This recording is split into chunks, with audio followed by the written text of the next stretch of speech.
बोलो सतगुरुदेव की जय हो। परमात्मा ऐसी ही लीलाएं किया करता है, तभी उसको भगवान कहते हैं, प्रभु कहते हैं, स्वामी कहते हैं, मालिक कहते हैं और परमेश्वर कहते हैं।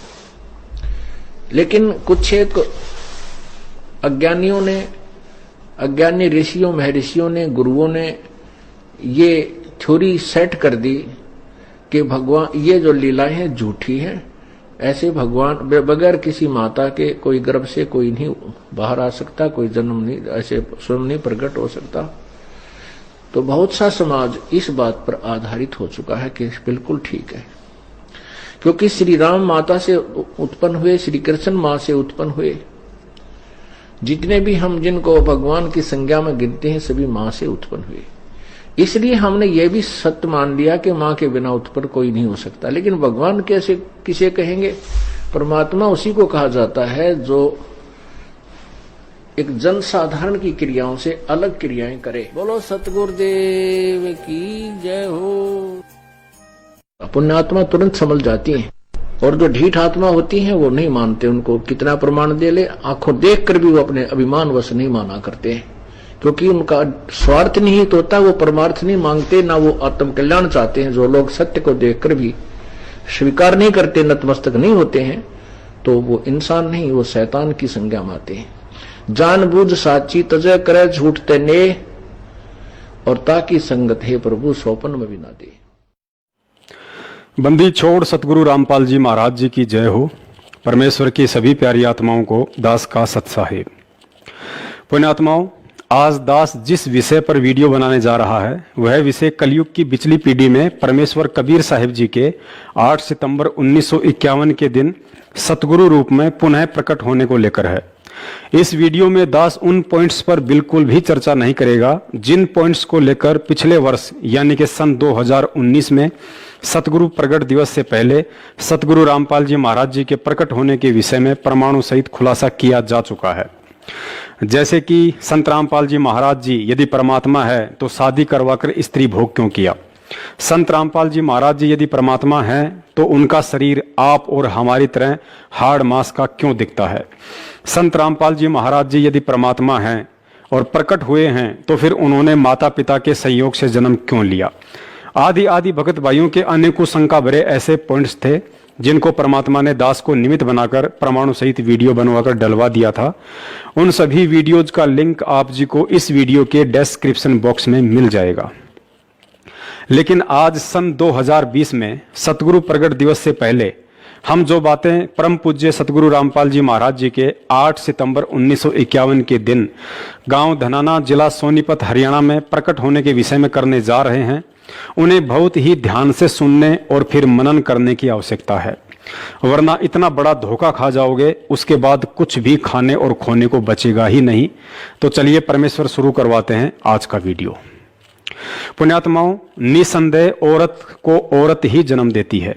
18-20 वर्ष तक उसे माँ का प्यार देती है, एक जिम्मेदार नारी बनाती है। पिता उसकी रक्षा और पालन पोषण की जिम्मेदारी उठाता है। माता पिता अपना पेट काटकर उसकी हर इच्छा पूरी करने की भरपूर कोशिश करते हैं। लड़की भी पूरी तरह अपने माता पिता के प्रति समर्पित होती है। उसे दुनिया में अगर कोई मूल्यवान दिखाई देता है तो केवल उसके माता पिता, और होना भी चाहिए। यदि माता पिता ने अपनी जिम्मेदारियों का ठीक से निर्वाह ना किया होता तो शायद बच्ची का भविष्य अंधकारमय हो जाना था। लेकिन जब वही बच्ची युवा होकर शादी के बंधन में बंध जाती है तो उसी दिन से अपना सर्वस्व अपने पति देव को सौंप देती है, अर्थात अपने पति के प्रति उतनी ही और उसी तरह समर्पित हो जाती है जिस तरह का समर्पण भाव शादी से पहले अपने माता पिता के प्रति हुआ करता था। पति उसके लिए परमेश्वर हो जाता है। उसे माता पिता याद अवश्य रहते हैं, लेकिन शादी के बाद माता पिता की इतनी आवश्यकता महसूस नहीं करती है जितनी कि अपने पति के सहारे की। और एक पतिव्रता औरत का यही समर्पण भाव पति के हृदय में उसके लिए विशेष प्यार और सम्मान पैदा करता है। और दूसरी तरफ यदि वही औरत शादी के बाद भी अपने माता पिता से मोह ना हटाकर निरंतर उन्हीं का चिंतन करती रहे, ससुराल में अपने मायके का ही गुणगान करती रहे, तो निश्चय ही ऐसी औरत अपने पति और सास ससुर के लिए सिरदर्द कहिए या फिर उपेक्षा की पात्र बनकर एक न एक दिन परिवार में कलह का कारण बन जाती है। पुण्यात्माओं, ठीक यही स्थिति आध्यात्मिक जीवन में एक पतिव्रता आत्मा अर्थात सुयोग्य भगत को अपनी समझनी चाहिए। पूर्ण परमेश्वर कबीर साहिब जी हम सभी आत्माओं के माता पिता अर्थात जनक हैं, उत्पत्ति करता है।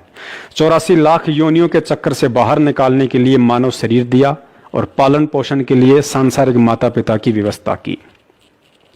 और जैसे ही हम आत्माएं शादी के लायक हुई अर्थात हमारा भक्ति संस्कार का समय आया तो अपने ही दूसरे स्वरूप सतगुरु के साथ सतनाम रूपी बंधन में बांध दिया और स्पष्ट आदेश भी दे दिया कि 7 दीप 9 खंड में गुरु से बड़ा ना कोई, करता करे ना कर सके, गुरु करे सो होय। अर्थात हे प्यारी आत्मा, जहां तक तेरे जीवन की डोर मेरे हाथ में थी वहां तक मैंने हर जिम्मेदारी को पूरा किया, लेकिन अब नाम दीक्षा के बाद तेरा मिलन सतगुरु के साथ हो गया है और सतगुरु से मिलन के बाद मेरा रोल खत्म हो जाता है। अब तेरे लिए इस 7 दीप और 9 खंड अर्थात 21 ब्रह्मांड में सतगुरु से बढ़कर और कोई नहीं है। आज के बाद मैं कर्ता अर्थात कबीर भगवान भी तेरी किस्मत का निर्णय नहीं कर सकूंगा। अब तो तेरा वर्तमान, भूत और भविष्य का फैसला सतगुरु के हाथ में है। यदि आज के बाद सतगुरु से नाम दीक्षा लेने के उपरांत तूने अनजाने में भी मुझ कर्ता अर्थात कबीर भगवान से किसी रहम, समा या इच्छित वस्तुओं की कामना या फिर याचना की तो यह तेरी महाभूल होगी और तेरा सतगुरु भी तेरे से रुष्ट हो सकता है। फिर कहते हैं, गुरु बड़े हैं गोविंद से, मन में देख विचार, हरि सुमरे सो रह गए और गुरु भजे हो पार। अर्थात ऊपर इतना कुछ जानने के बाद भी तुझे ये भली भांति समझ में आ जाना चाहिए कि सतगुरु से नाम दीक्षा के बाद गोविंद अर्थात कबीर के घर से तू पराई हो चुकी है। अब तेरा पति परमेश्वर सतगुरु है, उसकी खुशी में ही तेरी खुशी और उसकी इच्छा में ही तुझे राजी रहना होगा। और चाहे किसी भी प्रकार की सांसारिक डिमांड हो या आध्यात्मिक, उन सब के लिए मुझ कबीर से उम्मीद छोड़कर सतगुरु से ही लगानी होगी और मन में सदा यही दास भाव रखना होगा कि कुत्ता हूं गुरुदेव का, पवन दास का नाम, गले प्रेम की जेवड़ी, जहां खींचो तहां जाऊं, तो करो तो बावड़ू, दूर दूर करो तो जाऊं, जो राखो त्यो ही रहूं और जो देवो सो खाऊं।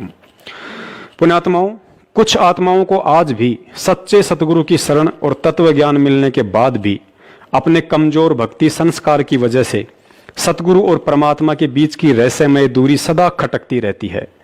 ऐसी आत्माएं सदैव सतगुरु और परमात्मा को 2 रूप में देखती हैं।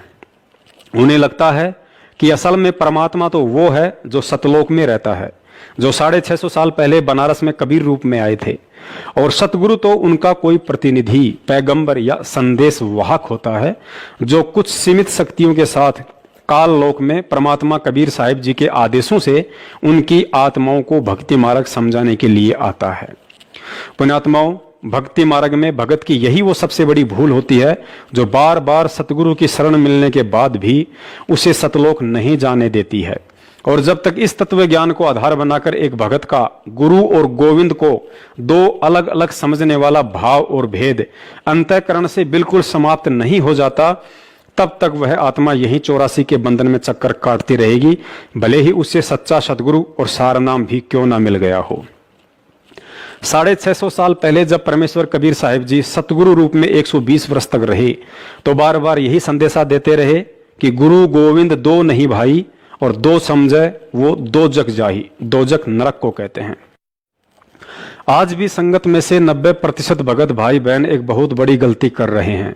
हमें लगता है कि पूर्ण परमात्मा कबीर साहिब जी का असली स्वरूप एकमात्र वही दाढ़ी मूछ वाला है जिस स्वरूप में वह परमात्मा बनारस में 120 वर्ष तक लीला करके गए थे। और उससे भी बड़ी गलती हम लोग हर वर्ष जून के महीने में उसी दाढ़ी मूछ वाले स्वरूप को परमात्मा का असली स्वरूप समझते हुए उनका प्रगट दिवस मनाकर कर रहे हैं। जबकि सतगुरु रामपाल जी महाराज जी ने पिछले 27 वर्षों से अनमोल तत्व ज्ञान देकर सैकड़ों बार हमारा यही भ्रम निवारण किया था कि आप लोग कबीर परमात्मा की जो ये फोटो देख रहे हैं यह उनका असली स्वरूप नहीं है। वे तो ना जाने कितने ही रूप धारण करके यहाँ आते रहते हैं। कबीर परमात्मा को किसी फोटो से नहीं बल्कि ज्ञान को आधार बनाकर पहचाना जा सकता है कि आज वे किस रूप में विद्यमान हैं। पुण्यात्माओं, देश काल और परिस्थिति अनुसार पूर्ण परमेश्वर कबीर साहिब जी अपनी प्यारी आत्माओं को सत भक्ति से परिचित करवाने के लिए सतगुरु व तत्वदर्शी संत के चोले में यहां आते रहते हैं और अपनी वाणी में भी कहते हैं कि सुख मेटे और दुख का दाता, पूर्ण ब्रह्म है आप विधाता, जब चाहे चोला धर आता, हुआ सुल्तानी के खवास बधाई में बांटूंगी। अतः सतगुरु से तत्व ज्ञान लेने के बाद हमने भी इस ज्ञान को बहुत गहराई से समझना पड़ेगा, तभी समझ में आएगा कि वास्तव में वर्तमान में असली कबीर कौन है। क्योंकि 21 ब्रह्मांड का स्वामी काल निरंजन जब 1000 भिन्न भिन्न स्वरूप एक बार में बना सकता है, 7 संख्य ब्रह्मांड का स्वामी अक्षर पुरुष 10,000 भिन्न भिन्न रूप एक बार में बना सकता है, तो वह असंख्य ब्रह्मांड का स्वामी पूर्ण परमेश्वर कबीर साहिब क्या नहीं कर सकता। वह तो प्रत्येक आत्मा के साथ एक ही समय में असंख्य रूप बनाकर खड़ा हो सकता है।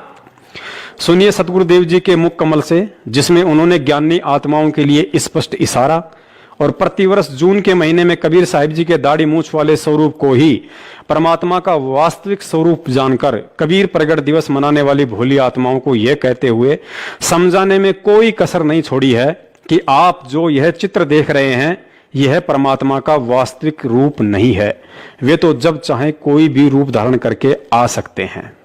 तो उस परमात्मा ने अपने इस दास को भेजा, तो ये क्या बताना चाहते हैं कि आपका भाव अपने सतगुरु के प्रति भगवान तुल्य हो तब आप सफल होंगे। पुण्यात्माओं, अब तो ये दास बैठा है, यदि यहां परमात्मा इसी मानव शरीर तो है ही उनका, क्योंकि बनारस में 120 वर्ष रहे, और अब भी वो आ जाते। जो हम चित्र देखते हैं प्रभु का, ऐसा चित्र नहीं है। वो तो ना जाने कितने स्वरूप है उस मालिक के, वो किसी भी रूप में आकर के अपना ज्ञान बताता है, अपनी प्यारी आत्माओं को अपने चरणों में लगा के भक्ति करवा के सतलोक ले जाता है। अब आज हम भगवान की तलाश कर रहे हैं, और परमात्मा क्या अनमोल वस्तु है, क्या अनमोल है, कितना उसके अंदर गुण है। यदि आज हमें वो मिल जाए, आपके सामने आ जाए, तो आपकी क्या स्थिति होगी। एक बार सोचना, जो भक्त आत्माएं हैं गहराई से सोचे। अब जैसे भूखे को भोजन सामने मिल जाए और निर्धन को सामने धन की थैली नजर आवे, तो कैसी तड़फ होगी उसकी। प्यासे को पानी मिल जावे तो कैसी श्रद्धा करेगा, टूट कर पड़ेगा उसके ऊपर। धन है तो ठाकर सीने का यूं देख कर भाग लेगा, छुपा जो कि तो इसने कोई देख ना ले। और सामने भोजन है तो ऐसी सब टूट के पड़ जाएगा, फटाफट खाएगा, अपनी जान बचाएगा। ऐसे ही हमें जब परमात्मा आज मिल जाए, आपके सामने आ जाए, क्योंकि हम उसी की तलाश में तो भटक रहे हैं, तो आपकी कैसी श्रद्धा होगी ये आप अपने अपने सतर से सोच सकते हैं।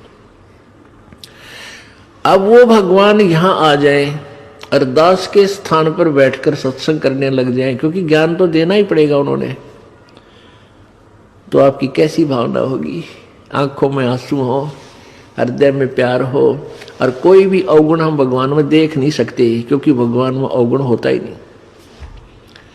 तो यहां हम इसी दृष्टिकोण से परमात्मा के भेजे हुए इस दास को आपने ऐसे ही देखना है, ऐसे विचार रखने, ताकि आपकी आत्मा परमात्मा पाने योग्य बनी रहेगी, उसमें मैल नहीं आवेगा।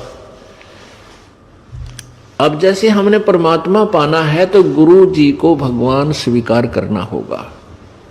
परमात्मा को एज ए गॉड ट्रीट करना पड़ेगा, तब ही हम निर्मल होंगे, हमारे अंदर आधीनी श्रद्धा बनी रहेगी।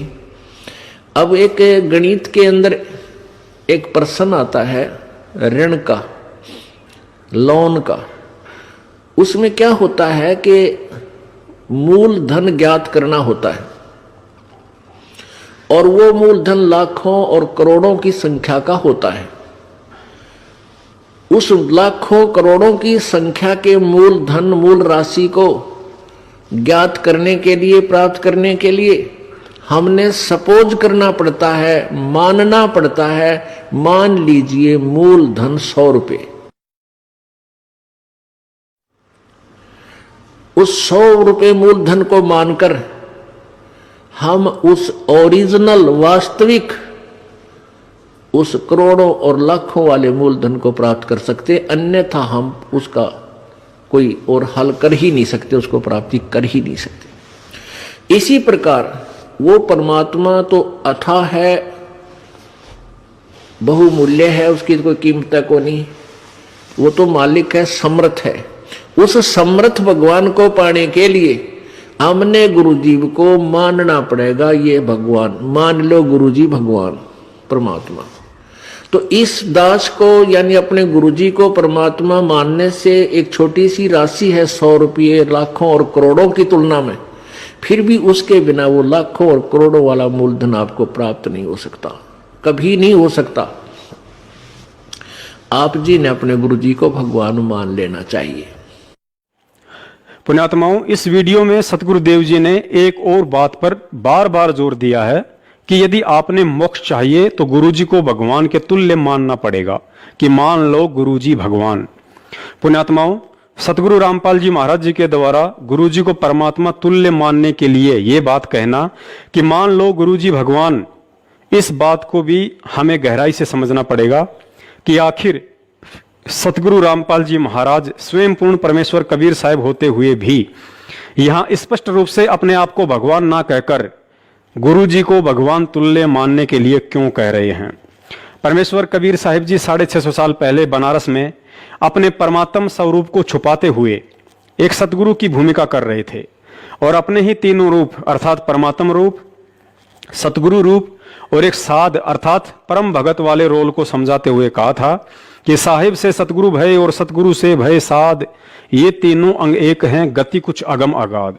अर्थात वह पूर्ण परमात्मा कबीर अपने सतलोक में स्वयं परमात्मा अर्थात साहिब रूप में तो बैठा ही है, इसके अलावा अपने परमात्मा वाले रूप को हल्का तेज पुंज का बनाकर सतगुरु की भूमिका और फिर किसी नेक आत्मा को अपना मुंह बोला गुरु धारण करके एक सुयोग्य शिष्य की भूमिका भी स्वयं ही करता है, ताकि अपने फॉलोअर्स को यह शिक्षा दे सके कि परमात्मा के सत भक्ति वाले मोक्ष मार्ग में जब तक आपका अपने गुरु के प्रति श्रद्धा भाव व्यवहार आचार विचार लगन और विश्वास इतना नहीं होगा जितना कि मैंने अपने गुरु के प्रति समर्पित होकर एक उदाहरण पेश किया है, तब तक आप सतलोक जाने के अधिकारी नहीं बन सकते।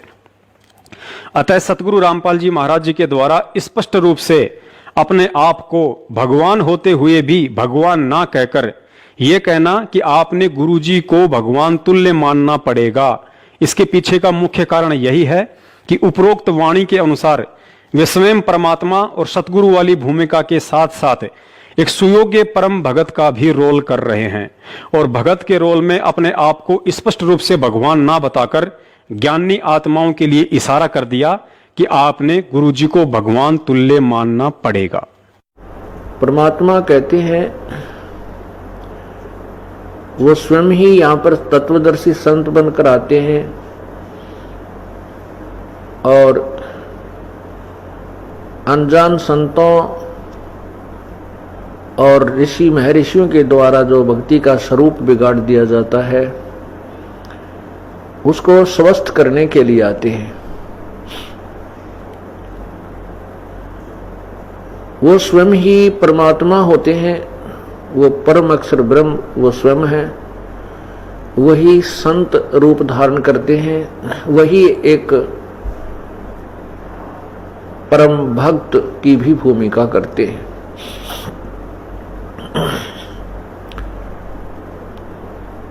वो हमारे लिए एक उदाहरण छोड़कर जाते हैं, अपनी अमृतवाणी सौ संवेद अपने मुखारविंद से वो इस तत्व ज्ञान का उच्चारण करके और एक अनमोल वस्तु हमारे को प्रदान कर जाते हैं। उसी तत्व ज्ञान में अर्थात सौ संवेद में क्या कहते हैं, कबीर राम बुलावा भेजिया दिया कबीरा रो, जो सुख है संत के संग में वो बैकुंठ में न हो। आज विश्व की मानव आबादी, मानव जनसंख्या 7 अरब से ऊपर मानी जाती है, काउंटिंग हो चुकी है। और इस 7 अरब के अंदर ये दास है एक तत्वदर्शी संत। अब वो परमात्मा है जिसने आकर खुद यहाँ पर सत्संग किया और सच्चा ज्ञान दिया। वही सतगुरु है और वही आकर के यहाँ एक सच्चे भगत की भूमिका करते हैं, एक नेक नागरिक का अभिनय भी वही करते हैं। अपना करके खाओ, जैसे राखे भगवान न्यों रहो, ज्यादा इस दौड़ धूप माया की संग्रह करने में अपना जीवन मत नसाओ, नाश ना करो। ये एग्जाम्पल दिया दाता ने, और जो ये भी उन्होंने प्रमाणित कर दिया कि जो सच्ची लगन से मुझे बजता है, संसार की दृष्टि में बेशक निर्धन दिखा है, पर भगवान की दृष्टि में सबसे धनवान है। परमात्मा सत्संग परमात्मा ही किया करते हैं, क्योंकि सत्य भगवान ही बोल सकता है, सत्य परमात्मा ही बता सकता। परमात्मा ने कहा था चौथा युग जब कलयुग आवेगा तब मैं अपना एक दास बेचूंगा। परमात्मा छुपकर ही बोलते हैं। पुण्यात्माओं, जब तक इस तत्व ज्ञान और सतगुरु के संकेतों को आधार बनाकर हम सतगुरु के चोले में परमात्मा को नहीं देखेंगे, तब तक हम हृदय से गुरु जी को लाख जन्म भी भगवान स्वीकार नहीं कर पाएंगे, चाहे कोई कितनी ही बात क्यों ना बनाए। एक तरफ गुरु जी को परमात्मा मानना और दूसरी तरफ यह मानना कि गुरु जी स्वयं परमात्मा ही होते हैं, अन्य कोई गुरु हो ही नहीं सकता, इन दोनों बातों में रात दिन का अंतर होता है। इस बात को गहराई से समझिए। गुरु जी ने एक सत्संग में बताया कि जब आप ये शरीर छोड़ोगे तो त्रिकुटी पर मुझ रामपाल दास अर्थात गुरु जी के रूप में आपको परमात्मा कबीर साहिब जी मिलेंगे, और वह परमात्मा आपकी परीक्षा लेगा कि आपका अपने गुरु जी के प्रति कितना भाव है और आप उन्हें कितना समझ पाए। अब त्रिकुटी पर वो भगत 101% फेल हो जाएगा जो पृथ्वी लोक पर गुरु जी के सत्संगों वाले इशारों को ना समझकर आजीवन उन्हें हृदय से भगवान ना मानकर केवल भगवान के तुल्य ही समझता रहा कि मान लो गुरु जी भगवान। और वह सुयोग्य शिष्य त्रिकुटी पर 101% पास हो जाएगा जिसने गुरु जी को पृथ्वी लोक पर भगवान के तुल्य नहीं बल्कि स्वयं भगवान ही माना था कि गुरुदेव के अलावा अन्य कोई भगवान होता ही नहीं है। पुण्यात्माओं, इसीलिए परमात्माओं को सतगुरु रूप में प्रकट होकर प्रचलित लोकवेद से हटकर तत्व ज्ञान देने की आवश्यकता पड़ती है, ताकि ये आत्माएं सतलोक जाने के मार्ग में कहीं भी धोखा खाने से बचें। तत्व ज्ञान में गुरुजी ने सैकड़ों बार समझाया कि पृथ्वी पर तुम्हारे स्थूल शरीर से भक्ति का अभ्यास करवाया जा रहा है, क्योंकि शरीर छोड़ने से पहले साधक का अपने गुरु के प्रति जो भाव और श्रद्धा स्थूल शरीर में होती है, शरीर त्यागने के बाद वैसी की वैसी भावना सूक्ष्म शरीर में बनी रहती है। अर्थात त्रिकुटी पर उसी आत्मा को सतगुरु रामपाल जी महाराज जी के रूप में परमात्मा कबीर साहिब जी दर्शन देंगे, जो आत्मा पृथ्वी लोक पर इस स्थूल शरीर से उन्हें परमात्मा के रूप में देख रही होगी। अन्यथा सतगुरु रूप या कबीर रूप में काल निरंजन दर्शन देकर अपने साथ ले जाएगा। अतः कहने का मतलब यह है कि हमने तन मन और इस तत्व ज्ञान को आधार बनाकर सतगुरु रामपाल जी महाराज जी को 8 सितंबर 1951 के दिन भारतवर्ष की पवित्र भूमि पर हृदय से प्रकट परमात्मा जानकर 8 सितंबर के दिन केवल उन्हीं का प्रकट दिवस मनाना है, ना कि कबीर साहिब जी की 650 साल वर्ष पुरानी फोटो का। और जब तक अज्ञानता के चलते इस स्थूल शरीर में हम कबीर साहिब जी की दाढ़ी मूंछ वाली फोटो को परमात्मा मानकर उनका प्रगट दिवस मनाते रहे और सतगुरु रामपाल जी महाराज जी को केवल एक संत या सतगुरु समझते हुए यूं ही टाइम पास करते रहे, तो परमात्मा के विधान अनुसार स्थूल शरीर त्यागने के बाद सूक्ष्म शरीर में भी हमारे यही भाव रहेंगे। अर्थात त्रिकुटी पर भी हम परमात्मा तो कबीर साहिब जी को मानेंगे और सतगुरु को केवल एक सामान्य संत, क्योंकि गुरुजी ने बताया कि जब आपका स्थूल शरीर त्यागने का समय आएगा तो वह एक सौपन की भांति होगा। अर्थात आपको पता भी नहीं चलेगा कि मैं अपना मिट्टी का चोला छोड़ रहा हूं। और जब पता ही नहीं चलेगा कि मैं अपना शरीर छोड़ चुका हूं, तो त्रिकुटी पर सूक्ष्म शरीर में हम वो सभी गलतियां कर बैठेंगे जो गलतियां हम आज यहां इस मिट्टी के चोले में कबीर प्रगट दिवस मनाकर एक फोटो को परमात्मा मानने की भूल कर रहे हैं। बोलो सतगुरुदेव की जय हो। कबीर ये माया अटपटी सब गट आन अड़ी, और किस किस न समझाऊं या कुआ भांग पड़ी। तो यहाँ हम सभी एक का कुएं का भांग पिए फिर रहे। वो परमात्मा आता है, हम उसके भी जूते मारते हैं, उसको बुरा कहते हैं, इन नकलियों को स्वीकार करें बैठे हैं, तो आसपास भी नहीं भगवान कहिए। अब कहने का दास का तात्पर्य है कि इस दास के स्थान पर ये सोच लो परमात्मा बैठे हैं, और फिर हम कैसे व्यवहार करेंगे उस भगवान से जिसके लिए हम तड़प रहे हैं। ऋषियों ने शरीर गाल दिए भगवान पाने के लिए, यदि वो मिल जाए तो हम उसका कैसे व्यवहार करेंगे। तो ये आपने रिहर्सल करनी पड़ेगी। इस दास को डला समझ लो, एक पत्थर समझ लो बोलता हुआ, लेकिन यहां नो सोच लो हम भगवान से मिलने जा रहे हैं। तो जैसा व्यवहार आप यहां करोगे ऐसा ही स्वप्न में आपका बनेगा। मृत्यु के बाद आपको ऐसा होगा जैसे स्वप्न, और वहां भगवान दास के रूप में पहले आपकी परीक्षा लेगा, बाद में ऊपर सिलेक्ट करेगा, ले जाएगा सतलोक। तो वहां जैसी भावना, जैसा अच्छा या बुरे विचार आपके इस दास के प्रति होंगे, आपके मस्तिष्क पर लिखे आएंगे वहां पर, क्योंकि वहां कोई रोड ना चल रहा है। या तो हम 100 बात छुपा ले, आपके मस्तिष्क पर लिखे आएंगे रिजेक्टेड और सिलेक्टेड, कहने की जरूरत को नहीं, बस वहां तो न्यू करना भगवान ने, फिर रह जाओगे वहीं से। फिर ठीक है, आपने जो भक्ति की है, पहले तो यदि गुरुजी के प्रति आपकी आस्था एज ए गॉड नहीं है तो भक्ति आपकी बनाए को नहीं, भक्ति चलेगी ही नहीं। बोलो सतगुरुदेव की जय हो। परमात्मा कहते हैं राम नाम रटते रहो, राम नाम रटते रहो जब तक घट में प्राण। आखिरी सांस तक सभी ये सिमरण करना पड़ेगा, क्योंकि हमारा श्वास से सिमरण चलता है, वो सतनाम होता है, और उसका अंतिम सांस तक जाप करने से ही हम परमात्मा प्राप्त होते हैं। अंत समय में सांस सुमरण जब होगा जब हम पहले अभ्यास कर रहे होंगे। अब जैसे कोई दिन में केले बेच रहा है रेडी पर, सारा दिन करता ले लो 10 के 20, 10 के 20, 10 के 12 के 8, 12 के 8, बढ़िया।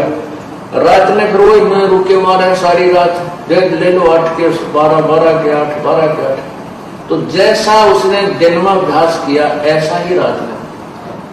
एक समय हम पढ़ा करते छोटे छोटे 5वीं 6वीं 4थी में, हमारा एक चाचा था दूसरे दादा का, वो बोला था और किसी के भी आकर रात में दिन में वही खाना खा लेता हुए सो जाया करता। वो बाजरे का रुखाला जाया करता, बाजरे का रुखाला जाते थे। चिड़िया बहुत परेशान करती हैं, बाजरे को खाती हैं, उनको सारा दिन रुखवाले ने ऐसा करना पड़ता, हर हर पर लोग को फटकना रखते थे, गोपिया वो छोड़ते थे, खुद का आवाज लगाते थे। तो दिन में वो 1-2 महीने पक्का अभ्यास हो जाता हुर का।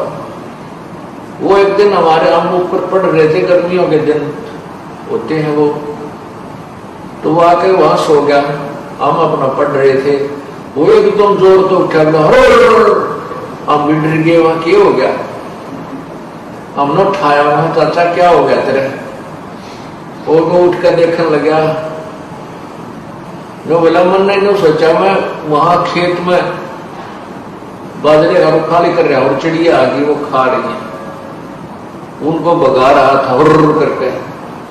अब दिन में हुर्र करेगा तो रात में हुर्र याद आएगी। अब हम सारे जीवन में परमात्मा याद करेंगे, मरेंगे, मरते समय हमारा भगवान याद आएगा।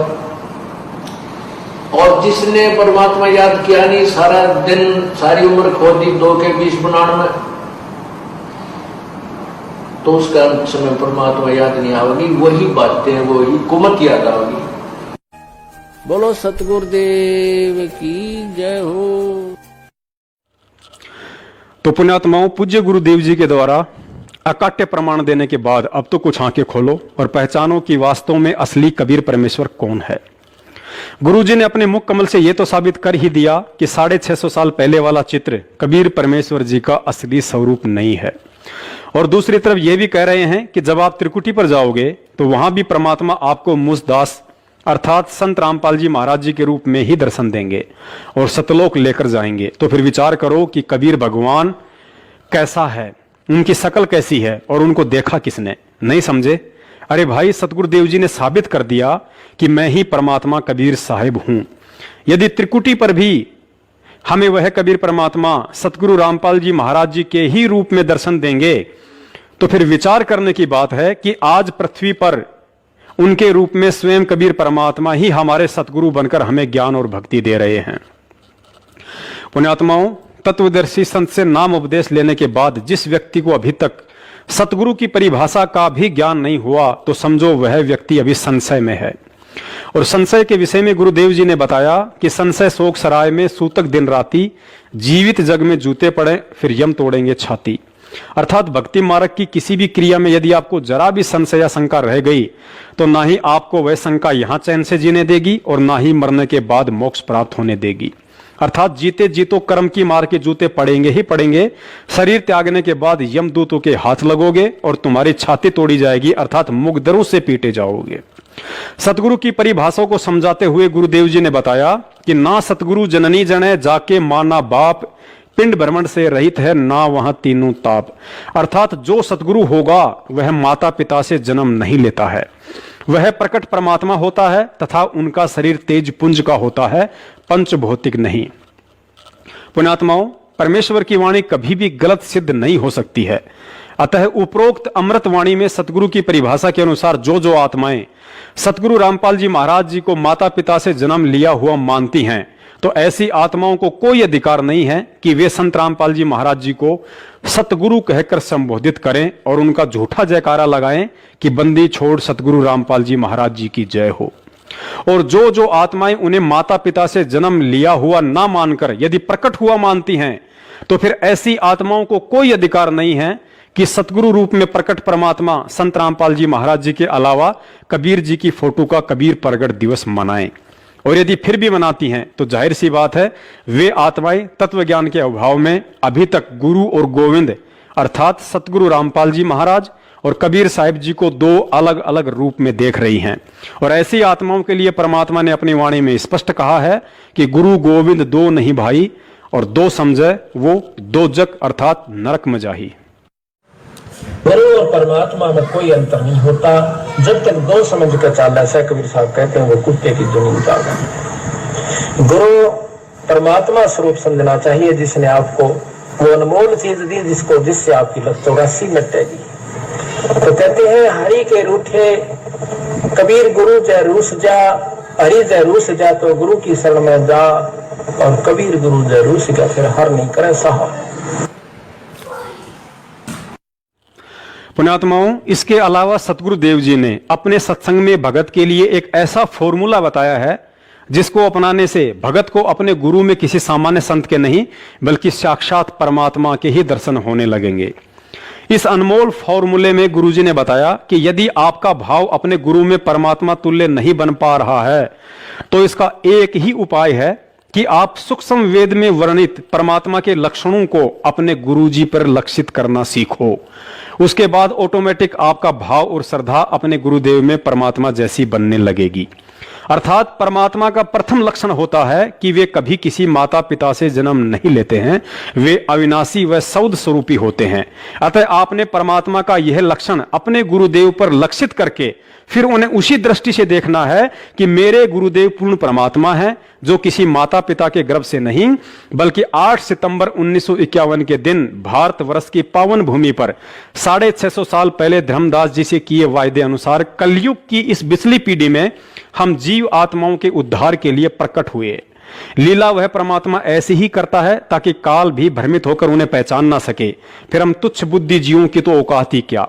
लेकिन सतगुरु के चोले में वह प्रकट परमात्मा अपने बच्चों को यह विशेष मूल ज्ञान देकर फिर स्वयं ही अपनी पहचान करवाता है कि चरम दृष्टि से माता पिता के सहयोग से जन्म लेकर आया हुआ सतगुरु रूप में मैं कबीर परमात्मा तुम्हारी तरह जन्म लेकर नहीं बल्कि प्रकट होकर अपना तत्व ज्ञान प्रचार करता हूं, क्योंकि पूरी पृथ्वी पर एक समय में केवल एक ही सतगुरु होता है और उस एकमात्र सतगुरु की भूमिका स्वयं वह कबीर परमात्मा ही कर सकता है, अन्य कोई भी करने में समर्थ नहीं होता है।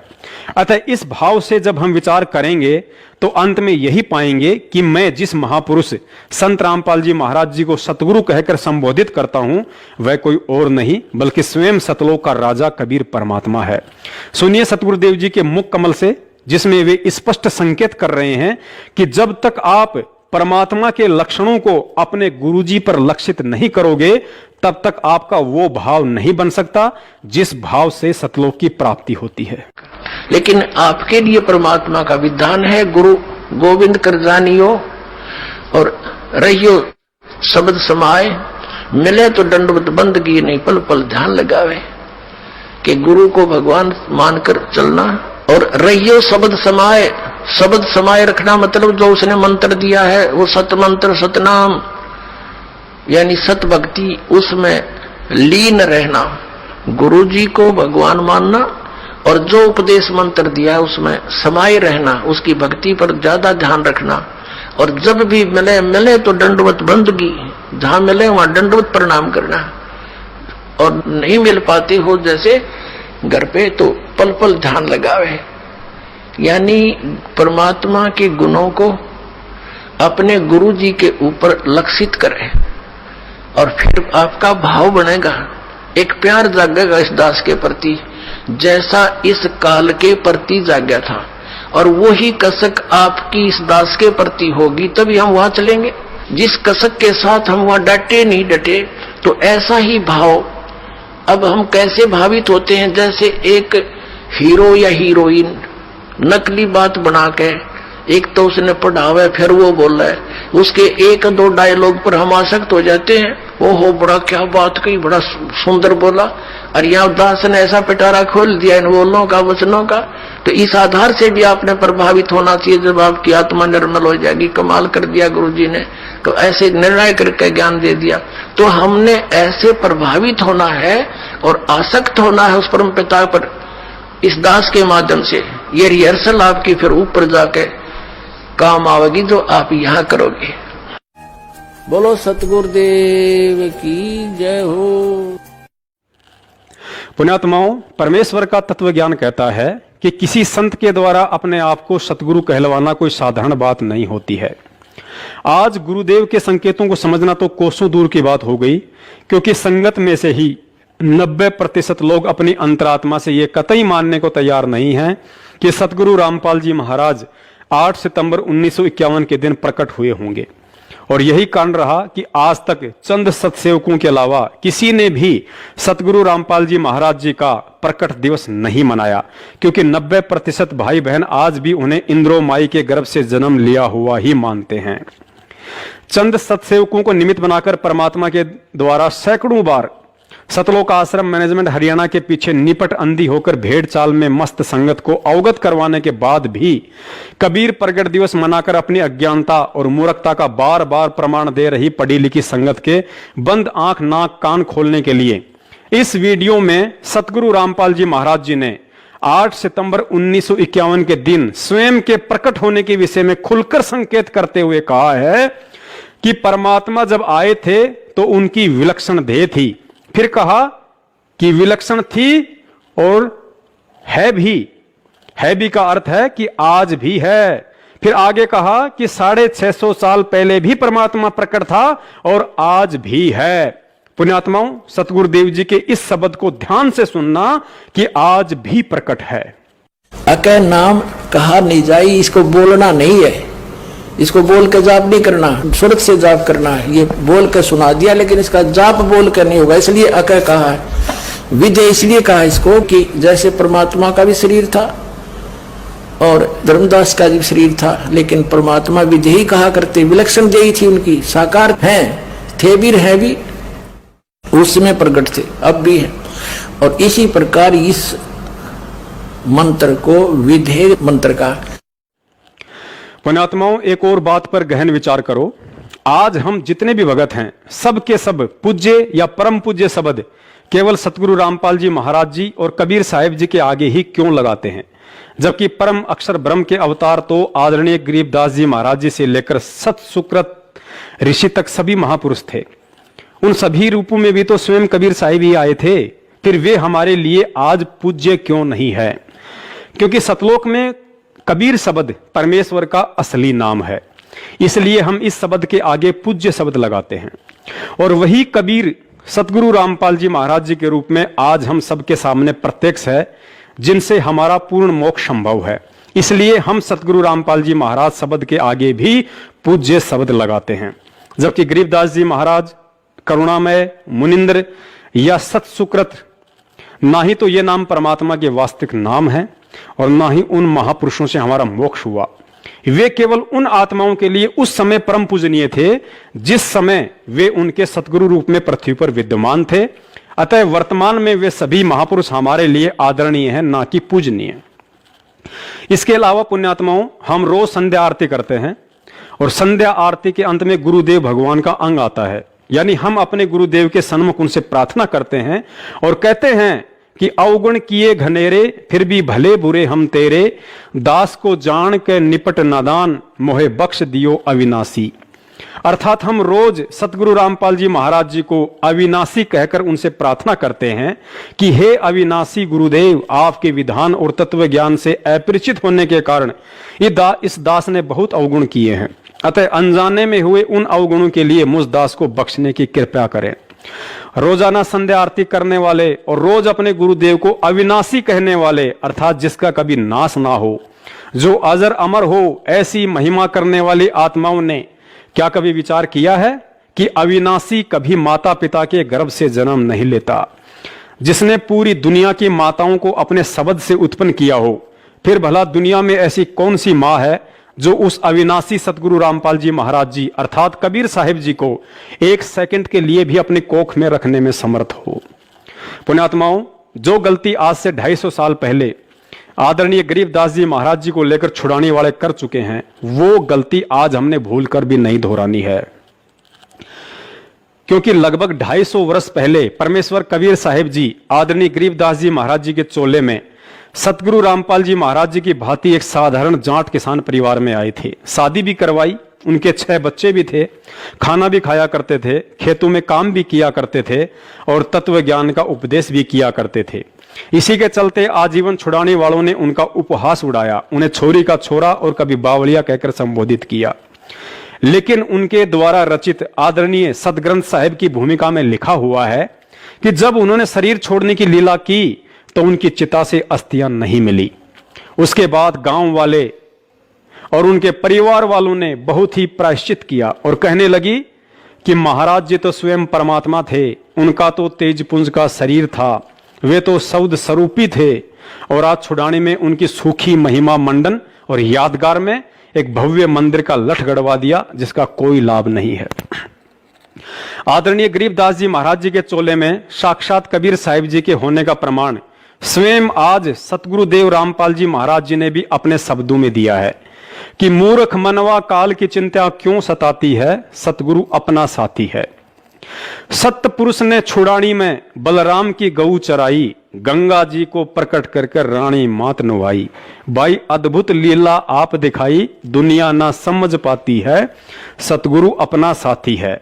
अर्थात सत्य पुरुष यानी कि स्वयं कबीर साहिब जी ने ही गरीबदास बालक रूप में बलराम जी की गऊ चराने की अद्भुत लीला की थी, लेकिन दुनिया उन्हें समझ नहीं पाई।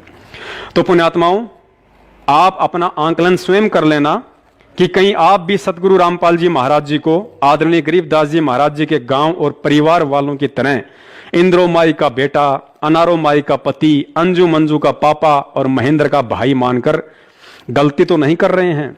कहीं ऐसा तो नहीं कि आज इस अविनाशी प्रकट परमात्मा सतगुरु रामपाल जी महाराज जी के रहते सहते तो कबीर जी की फोटो का प्रकट दिवस और कल को उनके सतलोक जाने के बाद फिर मूर्खों की भांति ये कहकर कि सतगुरु रामपाल जी महाराज जी तो पूर्ण परमात्मा थे, उनका तेजपुंज का शरीर था, हमें हर साल 8 सितंबर को उनका प्रगट दिवस मनाना चाहिए, उनके नाम से बरवाला में एक बहुत बड़े मंदिर का लठ गड़वाना चाहिए।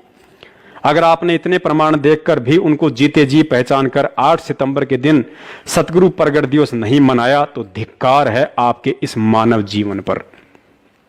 मूर्ख से मूर्ख इंसान जिसे भयंकर भूख लगी हो, ऐसी स्थिति में यदि उसके सामने एक थाली में आम और दूसरी थाली में मिट्टी से बनी आम की मूर्ति या आम का चित्र रख दिया जाए तो वह मूर्ख से मूर्ख व्यक्ति भी अपनी भूख शांत करने के लिए ओरिजिनल आम ही खाएगा, ना कि मिट्टी से बना आम या फिर आम का चित्र।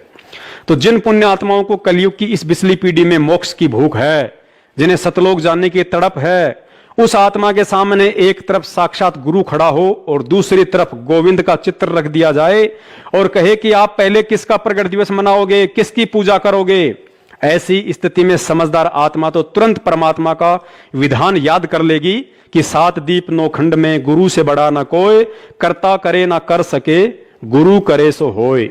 कबीर गुरु गोविंद दोनों खड़े, कांके लागू पाए, और बलिहारी गुरु आपना जिन गोविंद दियो बताए। लेकिन तत्व ज्ञान लेने के बाद भी 90% भाई बहन उस 650 साल पुराने कबीर जी के चित्र को परमात्मा समझकर उसका प्रगट दिवस मना रहे हैं, जिसके विषय में सतगुरुदेव जी ने अपने सत्संग में स्पष्ट कर दिया कि आप जो ये चित्र देख रहे हैं ये प्रभु का असली चित्र नहीं है, वे तो ना जाने कितने ही स्वरूप धारण करके यहां आते रहते हैं। जो हम चित्र देखते हैं प्रभु का, ऐसा चित्र नहीं है। वो तो ना जाने कितने स्वरूप है उस मालिक के, वो किसी भी रूप में आकर के अपना ज्ञान बताता है, अपनी प्यारी आत्माओं को अपने चरणों में लगा के भक्ति करवा के सतलोक ले जाता है। पुण्यात्माओं, जब परमेश्वर कबीर साहिब जी अपनी प्यारी आत्माओं को सतलोक ले जाने के लिए सतगुरु रूप में इस पृथ्वी पर आते हैं तो उस स्थिति के विषय में आदरणीय गरीबदास जी महाराज जी ने बेहद कलम तोड़ व्याख्या की है। और यदि आज सतगुरु रामपाल जी महाराज जी से अनमोल तत्व ज्ञान लेने के बाद भी हमने इन वाणियों के मर्म को सही से नहीं जाना तो जाहिर सी बात है भगत होकर भी हम कुत्ते की योनि में जाने से स्वयं वह परमात्मा भी नहीं बचा पाएगा। वाणी है, कबीर गुरु को मानुष जो गिने, करे चरणा अमृत को पान, ते नर नरक में जाएंगे, जन्म जन्म होए समान। वाणी एक बार फिर ध्यान से सुन लीजिए।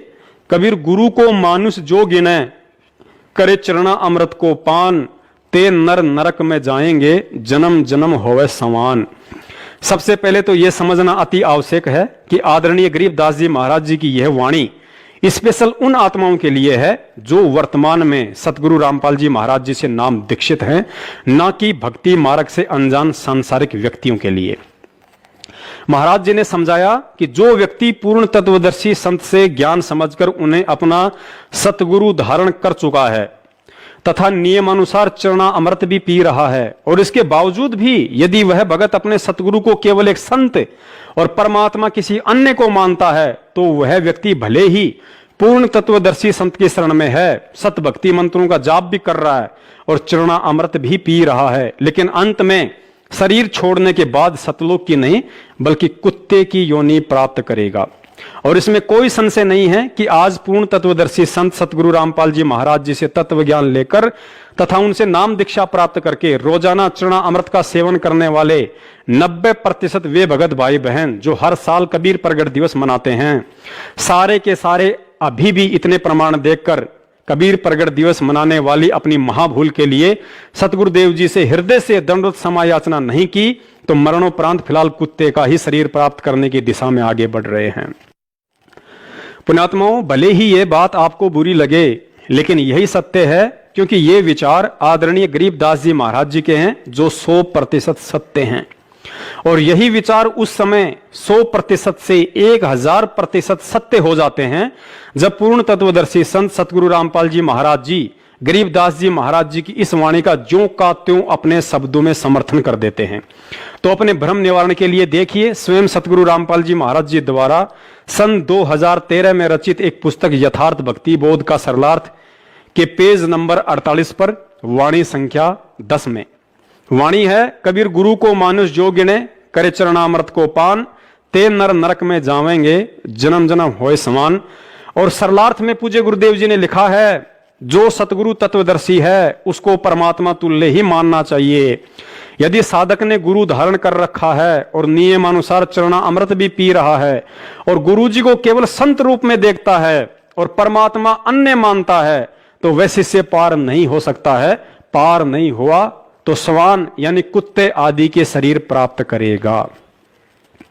कलयुग की इस बिचली पीढ़ी में देखा देखी भेड़ चाल में मस्त होकर कबीर प्रगट दिवस मनाने वाली आत्माओं से प्रार्थना है, सतगुरु रामपाल जी महाराज जी द्वारा किए गए इस वाणी के सरलार्थ की बीच वाली 2 लाइनों पर जमकर आंखें टिका दो।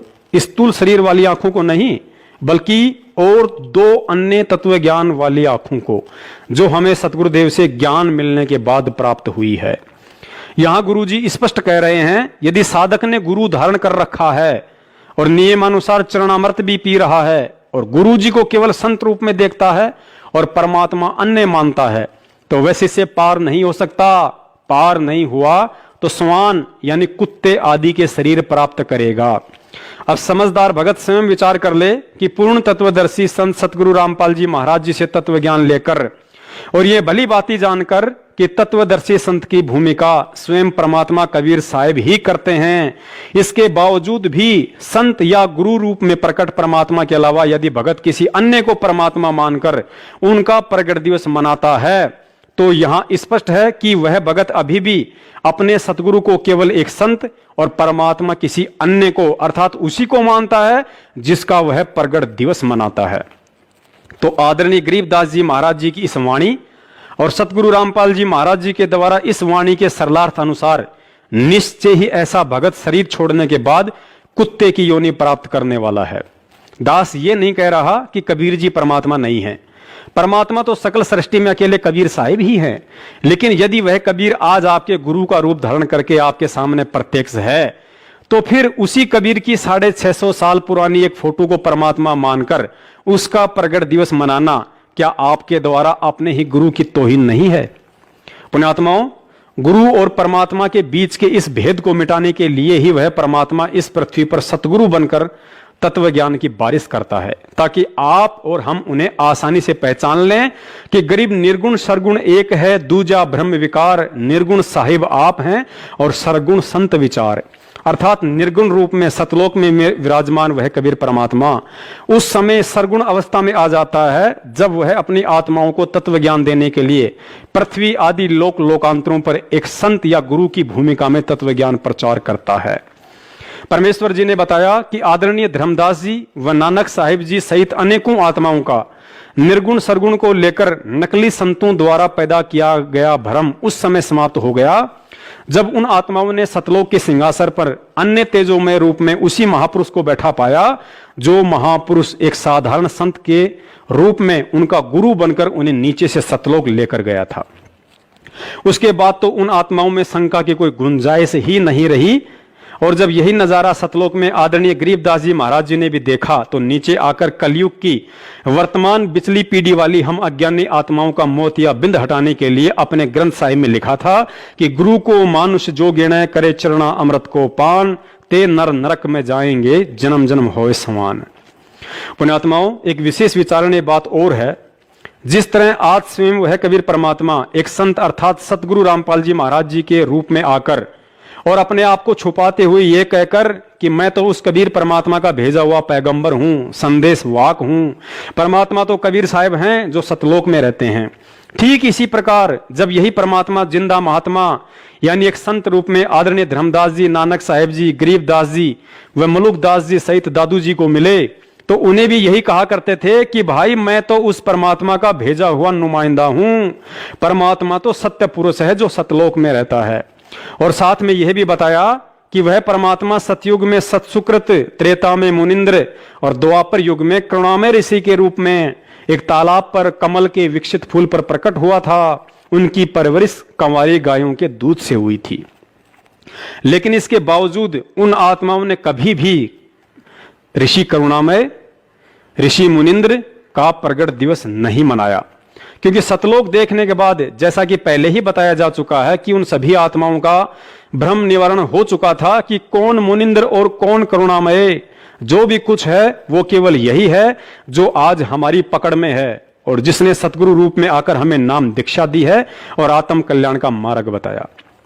पुण्यात्माओं, आज अपना आंकलन हमें स्वयं ही करना होगा कि पूर्ण सतगुरु से तत्व ज्ञान मिलने के बाद और उन महान आत्माओं के द्वारा आंखों देखा सतलोक का वर्णन करने के बावजूद भी सतगुरु के ज्ञान को आधार ना बनाकर किसी के भी इशारों पर कहीं भी प्रतिवर्ष कबीर प्रगट दिवस में शामिल होकर हम आदरणीय गरीबदास जी महाराज जी की इस वाणी के अनुसार सतलोक की तरफ कदम बढ़ा रहे हैं या कुत्ते की योनि की तरफ। सतगुरु देव जी ने सत्संगों में बताया कि एक समय जब जबरील नाम का देवता हजरत मोहम्मद जी को ऊपर लेकर गया तो रास्ते में उन्हें एक ऐसा व्यक्ति दिखाई दिया जो स्वर्ग की तरफ देखता था तो खुश होता था और नरक लोक की तरफ देखता था तो रोता था। हजरत मोहम्मद जी के पूछने पर जबरील ने बताया कि यह बाबा आदम है, स्वर्ग में इसके नेक बच्चे हैं जिन्हें देखकर यह खुश होता है और नरक में भी इसी के नालायक बच्चे हैं जिन्हें देखकर यह रोता है। तो पुण्यात्माओं, आज वो हालत हम नीच आत्माओं की वजह से हमारे सतगुरु देव जी की हो रही है। कलयुग की पिछली पीढ़ी में हमें मानव जन्म देकर सतगुरु रूप में वह परमात्मा खुश होता है और बार बार हमें पुण्यात्माओं शब्द से संबोधित करता है। तो दूसरी तरफ वह परमात्मा तत्व ज्ञान की इतनी बारिश करने के बाद भी हमारी भेड़ चाल को देखकर सत्संग करते करते रोने भी लगता है, क्योंकि पिता होते हुए भी उसे अपने पिता होने के सैकड़ों प्रमाण देने पड़ रहे हैं। लेकिन इसके बावजूद भी हम मूर्ख प्राणी इतना भी नहीं समझ पा रहे कि हमारा असली पिता एक 650 साल पुरानी फोटो है या जो 8 सितंबर 1951 के दिन साक्षात प्रकट होकर पिछले 27 वर्षों से अपने तत्व ज्ञान रूपी शब्द दूध की खीर खिला रहा है, वो है। पुण्यात्माओं, हमारी बुद्धि इतनी मलिन हो चुकी है कि हम केवल उसी तरह से प्रकट रूप को परमात्मा मानते हैं जिस रूप में वह परमात्मा शिशु रूप धारण करके कमल के फूल पर प्रकट होता है। लेकिन क्या हमने कभी सतगुरु देव जी के सत्संगों को गहराई से सुनकर विचार किया है जिसमें उन्होंने स्पष्ट संकेत किया हुआ है कि परमात्मा जिस उद्देश्य को लेकर यहां प्रकट होते हैं उसे पूरा करके ही जाते हैं। अब हमने इन 4 पंक्तियों को बहुत ही गहराई से समझना पड़ेगा कि परमात्मा जिस उद्देश्य को लेकर यहां प्रकट होते हैं उस उद्देश्य को पूरा करके ही जाते हैं। सतयुग, त्रेता, द्वापर और कलयुग में परमात्मा कबीर साहिब जी शिशु रूप में एक विकसित कमल के फूल पर प्रकट होने की लीला मात्र इसलिए करते हैं क्योंकि वेदों में परमात्मा के शिशु रूप में प्रकट होने वाली उस महिमा को यथावत बनाए रखना होता है। यानी कि वेदों में परमात्मा के सशरीर प्रकट होने का जो वर्णन है उसे एक उदाहरण पेश करके सिद्ध करना होता है, ताकि कलयुग की इस वर्तमान बिचली पीढ़ी में जब वह परमात्मा किसी साधारण से दिखने वाले मनुष्य रूप में प्रकट होकर तत्व ज्ञान प्रचार करे तो हम अपने पिता को आसानी से पहचान सकें। अतः कलयुग की प्रथम पीढ़ी में परमात्मा ने कबीर रूप में मात्र इसी उपरोक्त मुख्य कारण से कमल के फूल पर शिशु रूप में प्रकट होने की आवश्यकता पड़ती है और अपने उद्देश्य को पूरा करते हैं। अन्यथा वह समर्थ तो जब चाहे जिस उम्र में किसी भी रूप में कहीं भी प्रकट हो सकता है, जैसे आज संत रामपाल जी महाराज जी के रूप में प्रकट हैं। उसके 250 साल बाद वही परमात्मा बंदी छोड़ गरीबदास जी महाराज जी के रूप में हमारी चरम दृष्टि को धोखा देते हुए पुनः छुड़ानी में प्रकट हुए। बावड़िया, छोरी का छोरा और गरीबू कहलाया, लेकिन अपने उद्देश्य को पूरा करके चलता बना। उद्देश्य यही था कि कलयुग की प्रथम पीढ़ी में जो अनमोल तत्व ज्ञान उन्होंने धर्मदास जी को निमित्त बनाकर पवित्र कबीर सागर में लिपिबद्ध करवाकर छोड़ दिया था, उस ज्ञान में काल अपने नकली संतों के मनमाने आचरण व सोच आधार से मिलावट करवा देता है, जिसकी क्षतिपूर्ति के लिए उन्होंने गरीबदास रूप में आकर पुनः उस तत्व ज्ञान की एक नए रूप में रचना करनी होती है, ताकि कलयुग की बिचली पीढ़ी की जीव आत्माओं के लिए वह पवित्र ग्रंथ संजीवनी बूटी बन सके। और अपने इस उद्देश्य की पूर्ति के बाद वह परमात्मा चला जाता है। उसके बाद वह परमात्मा कलयुग की बिचली पीढ़ी में अपने पूर्व निर्धारित उद्देश्य को पूरा करने, अर्थात उनके द्वारा भिन्न भिन्न रूपों में प्रकट होकर भक्ति मार्ग की जो भूमिका सैकड़ों वर्ष पहले प्रकट होकर बनाई गई होती है, उसे अंतिम रूप देने के लिए एक संत रूप में आता है तथा अपने विधान अनुसार उसको पूरा करके ही जाता है। और वर्तमान में उनका पूर्व निर्धारित उद्देश्य लाखों करोड़ों आत्माओं का उद्धार करके सतलोक भेजने का है, जिसके लिए समर्थ होते हुए भी उस कबीर परमात्मा को 3 युगों में भिन्न भिन्न चोले धारण करके इतने पापड़ बेलने पड़ते हैं। पुण्यात्माओं, पापड़ बेलने का आप जी गलत अर्थ मत निकाल लेना। पापड़ बेलना एक मुहावरा है जिसका अर्थ है कि किसी विशेष मकसद के लिए तरह तरह के कष्ट उठाना। पुण्यात्माओं, आज हमें इस ज्ञान की गहराइयों में जाकर हम नीचों के लिए हमारे पिता के द्वारा उठाए गए उन सभी कष्टों और परेशानियों को समझकर मनन करना होगा कि हमारा पिता इतने कष्ट झेलता है और हम फिर भी नशे से बाहर निकलने को तैयार नहीं। विचार करें, 650 साल पहले कबीर परमेश्वर जी ने सत्संग किए नहीं, बल्कि आज इस समय उत्पन्न हम नीच आत्माओं के लिए सत्संग बनाए थे ताकि हम परमात्मा को पहचान सकें। यदि 650 साल पहले वह दयालु परमात्मा 120 साल तक तरह तरह के कष्ट और यातना सहकर सैकड़ों अद्भुत लीला ना करते तो चाहे आज हम कितने ही शिक्षित क्यों ना हो उन्हें नहीं पहचान सकते थे। उदाहरण के लिए, फिल्म बनाने से पहले फिल्म प्रोड्यूसर के दिमाग में कहानी होती है, लेकिन उस कहानी को यथार्थ रूप देने के लिए अर्थात समाज के सामने 3 घंटे की फिल्म के रूप में पेश करने से पहले उसे कुछ पात्रों अर्थात फिल्मी कलाकारों का चयन करना पड़ता है ताकि उन सब की मदद से उस कहानी को एक फिल्म का रूप दिया जाए जिसे लोग आसानी से समझ सकें कि यह फिल्म क्या संदेश देना चाहती है। और यदि वह प्रोड्यूसर उस कहानी को अपने मुंह से सुनाए या किसी कागज पर लिखकर लोगों को पढ़ने के लिए कहे तो किसी भी व्यक्ति की रुचि नहीं बनेगी और ना ही समझ में आएगी। ठीक उसी फिल्म प्रोड्यूसर की तरह कबीर परमेश्वर जी ने कलयुग की प्रथम पीढ़ी में शिशु रूप में प्रकट होकर आज इस पिछली पीढ़ी के लिए सत्संग बनाए कि राम और कृष्ण की तरह परमात्मा कभी किसी मां के गर्भ से नहीं आता।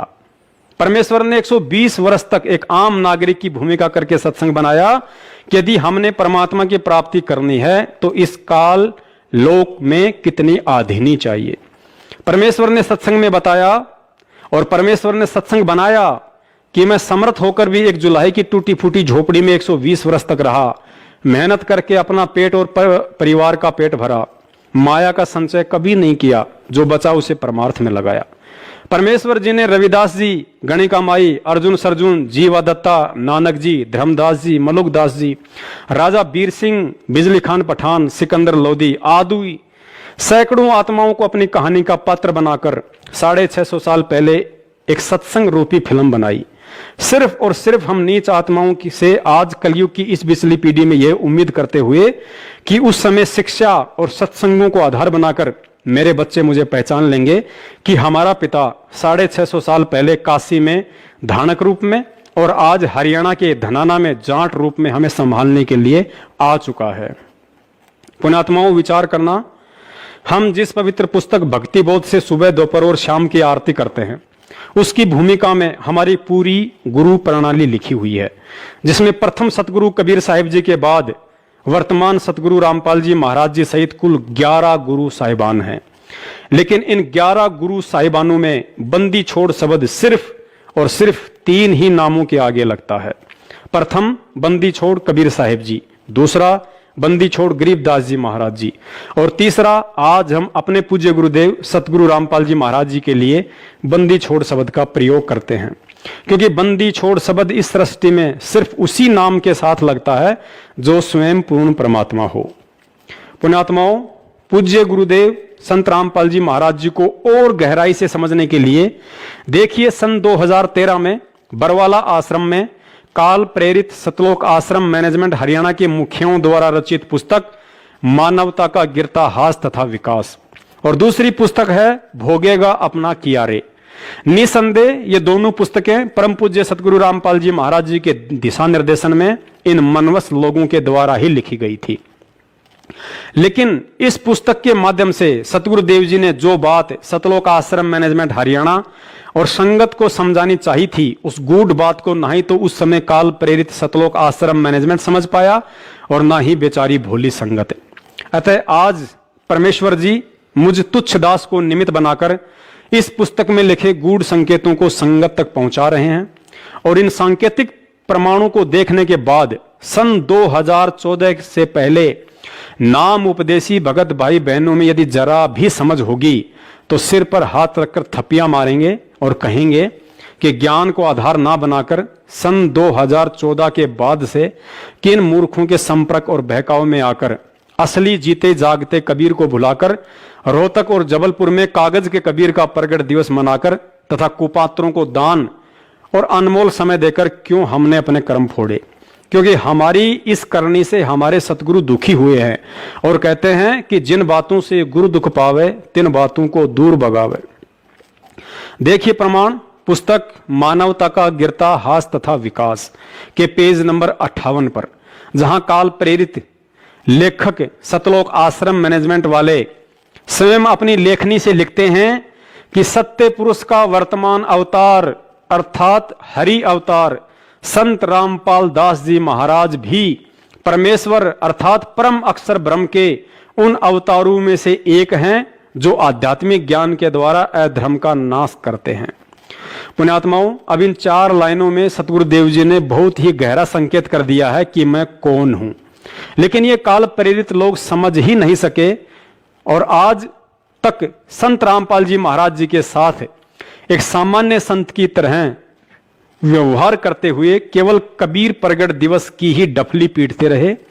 यहां लिखा है कि संत रामपाल दास जी महाराज भी परमेश्वर अर्थात परम अक्षर ब्रह्म के उन अवतारों में से एक है जो आध्यात्मिक ज्ञान के द्वारा अधर्म का नाश करते हैं।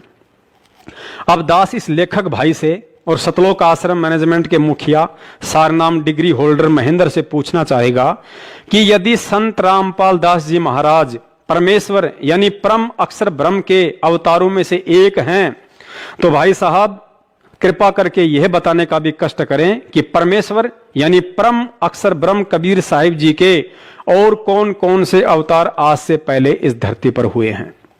चारों तरफ नजर दौड़ाने के बाद इनका यही जवाब होगा कि प्रथम अवतार सतयुग में सत सुकृत ऋषि थे, दूसरा अवतार त्रेता में मुनिंद्र ऋषि थे, तीसरा अवतार द्वापर में करुणा ऋषि थे और कलयुग के प्रथम चरण में वह परमेश्वर यानी परम अक्षर ब्रह्म अपने वास्तविक नाम कबीर देव से आए ही थे। उसके बाद बंदी छोड़ गरीबदास जी महाराज जी के रूप में कबीर परमेश्वर पुनः छुड़ानी में आए थे। और उसके बाद यहां इस पुस्तक में सतगुरु रामपाल जी महाराज जी ने स्पष्ट लिखवा ही दिया है कि संत रामपाल दास जी महाराज परमेश्वर यानी परम अक्षर ब्रह्म के अवतारों में से एक हैं।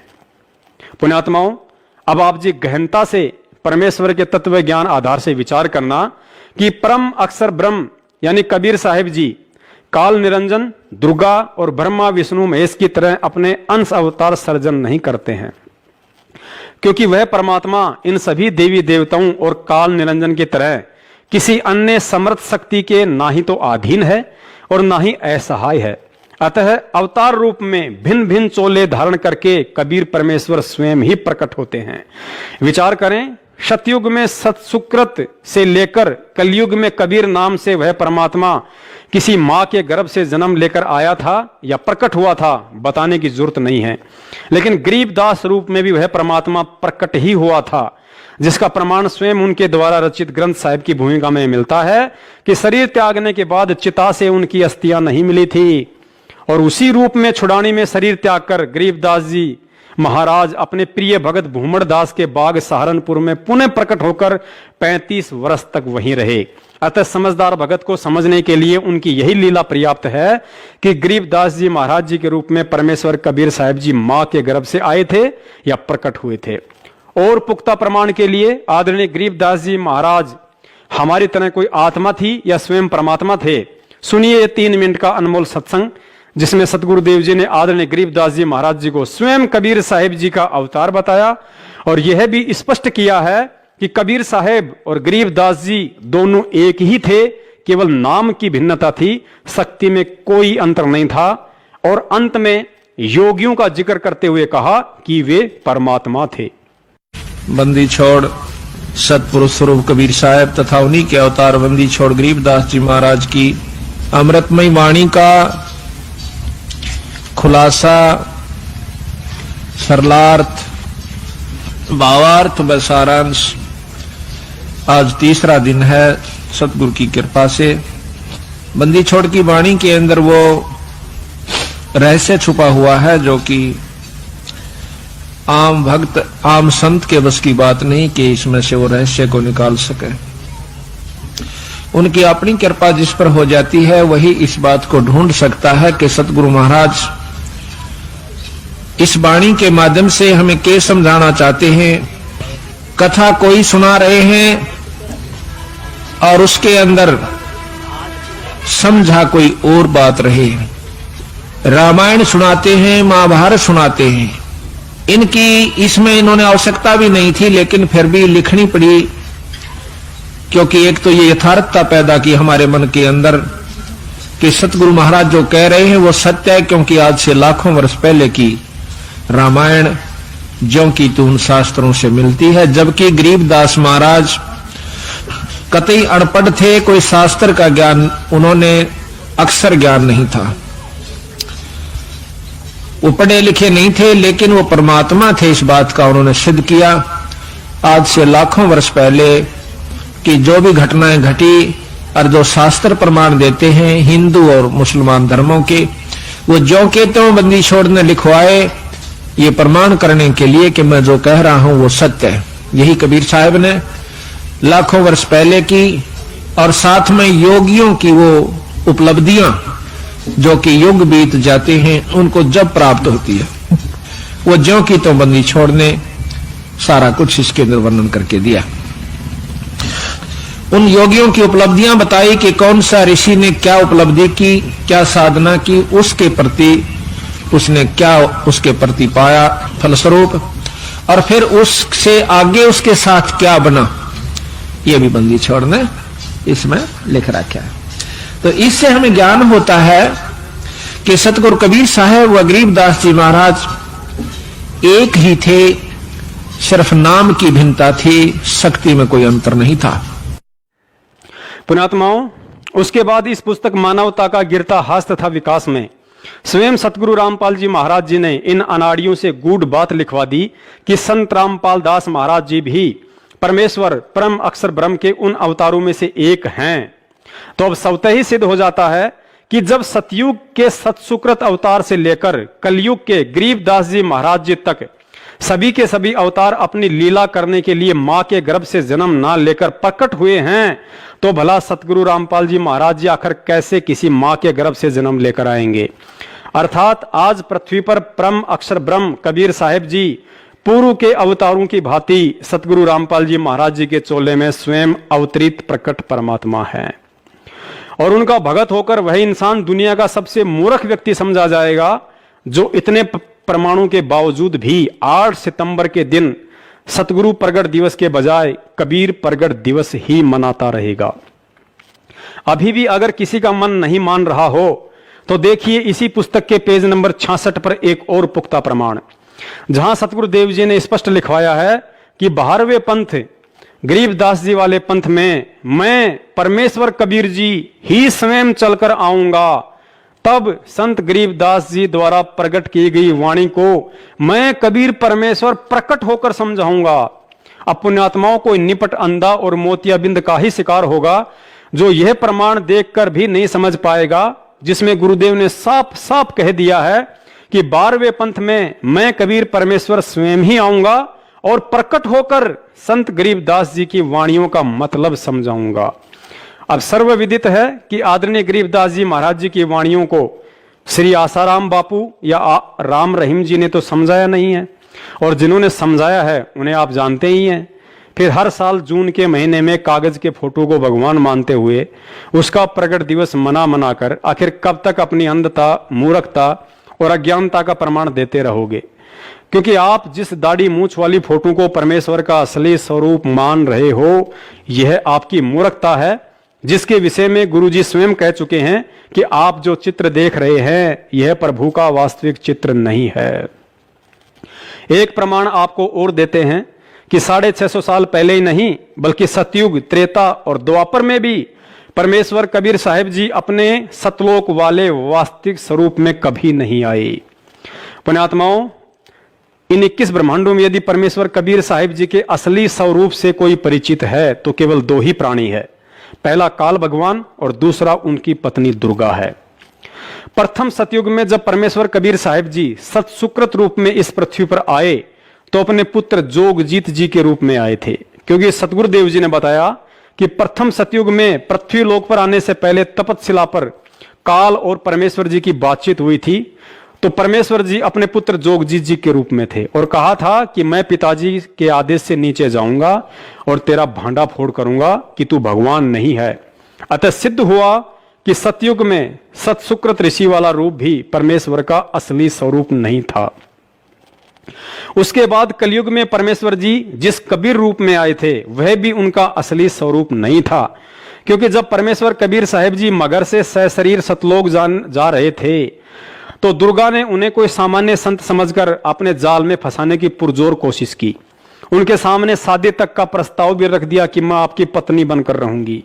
पुण्यात्माओं, अब विचार करो, आज जिस मूर्खता के चलते लाखों की संख्या में काल एजेंट सतलोक आश्रम मैनेजमेंट वालों के मनमाने आचरण को उत्तम समझकर संगत कहीं भी भीड़ इकट्ठा करके कबीर परमेश्वर जी के जिस दाढ़ी मूंछ वाले स्वरूप की फोटो का प्रकट दिवस मनाकर अपने आप को धन्य समझ रही है।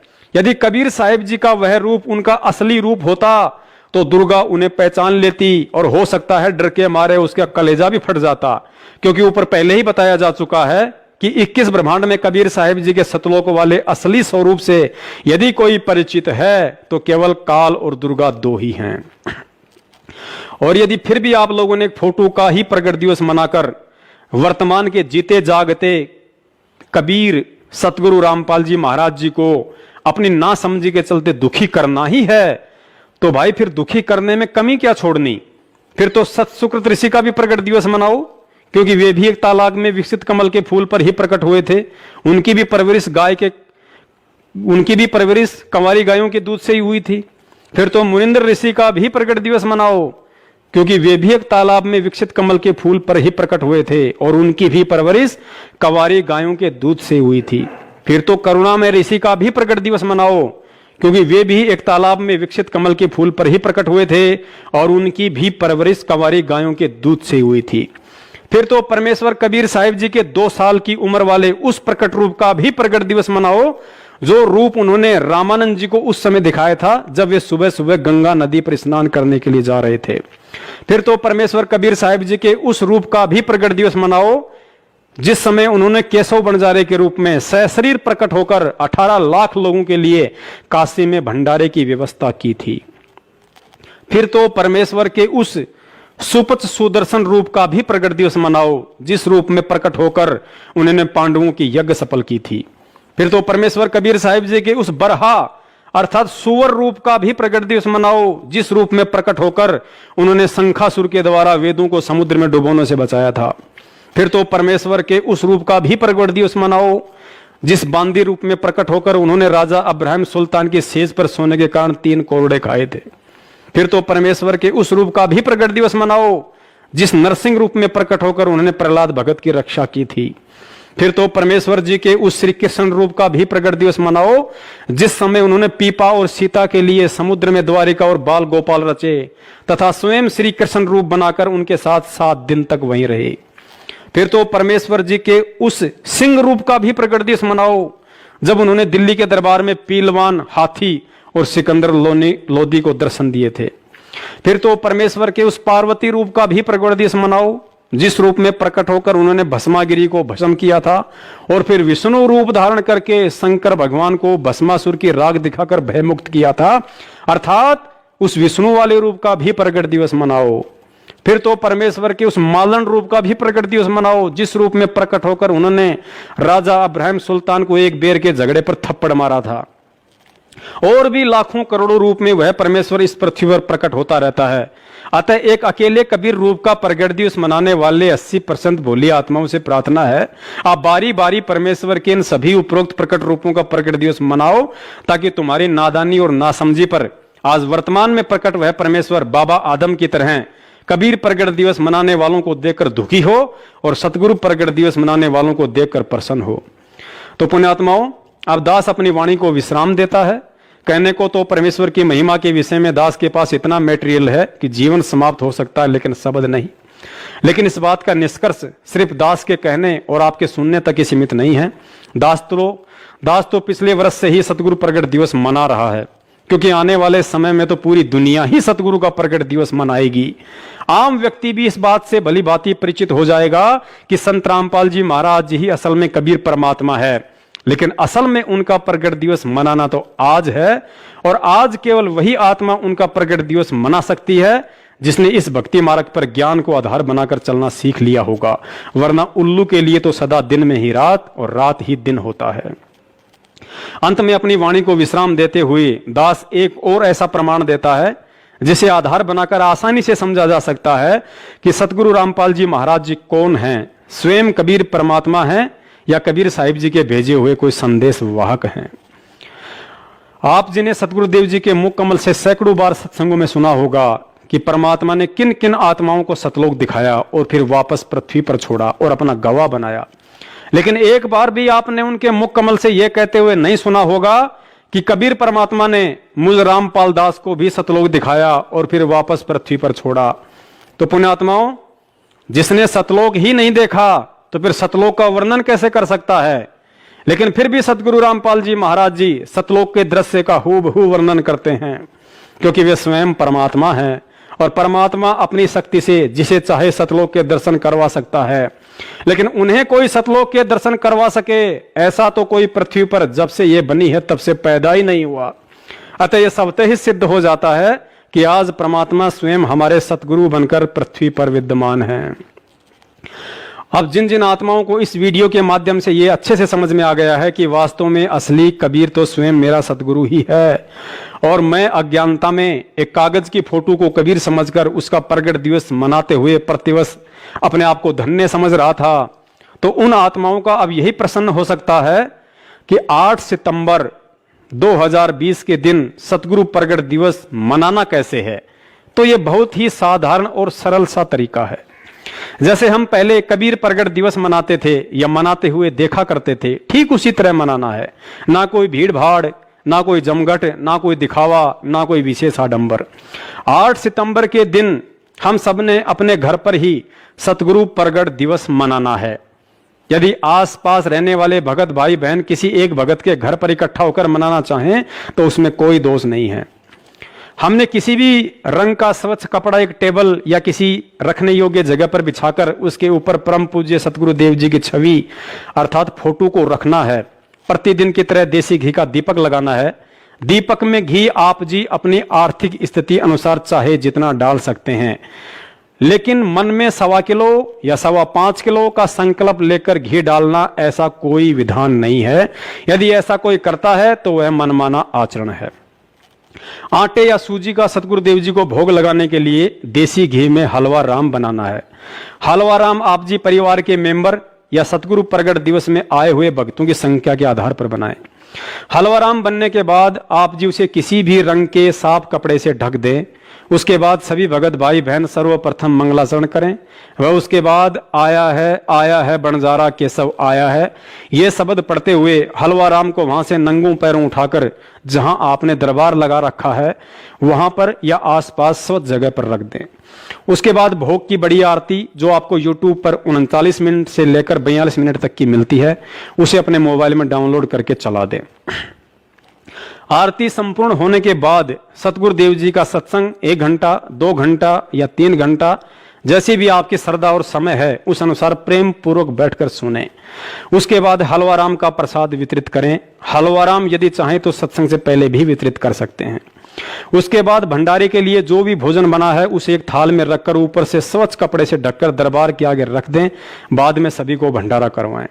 भोग की आरती का समय रात्रि 12 बजे से लेकर दिन के 12 बजे तक आप जी अपने व आने वाले भगत भाइयों की सुविधा अनुसार रख सकते हैं। 10 बजे या 11 बजे ही भोग लगेगा ऐसा कोई जरूरी नहीं होता है, ऐसा कोई विधान भी नहीं है, क्योंकि यह सहज भक्ति मार्ग है।